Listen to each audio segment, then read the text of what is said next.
আপনি জিজ্ঞাসা করেন, যুবক তোমার চুল এমন কেন? আমার ইচ্ছা, আমার ইচ্ছা। বাবা তুমি দাঁড়াইয়া পেশাব করো কেন? আমার ইচ্ছা। বাবা তুমি সারা দিন সারা রাত মোবাইল টিপো কেন? আমার ইচ্ছা। তুমি মেয়ের পিছনে ঘোরো কেন? আমার ইচ্ছা। সারা রাত উলঙ্গ ছবি দেখো কেন? আমার ইচ্ছা। তোমারে কখনো এক ওয়াক্ত মসজিদে নামাজ পড়তে দেখি না কেন?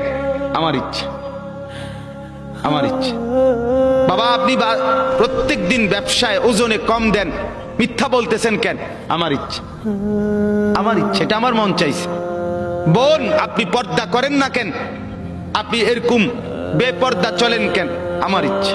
আমার শরীর, আমার দেহ, আমার যৌবন, আমার পাউডার, আমার ফেয়ার এন্ড লাভলি, আমার মেকআপ বক্স, আপনার কিতা?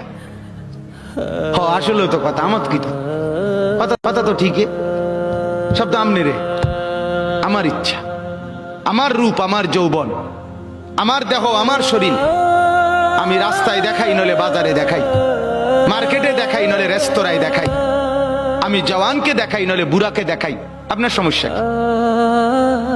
এই যে চরিত্র, এই যে চরিত্র, কি মনে হয়? মানিত্তাখাদা ইলাহাহু হাওয়াহু। মূলত এই লোকটার পরিচয় হলো এই, সে তার মনের চাহিদাকে খোদা বানায় ফেলছে।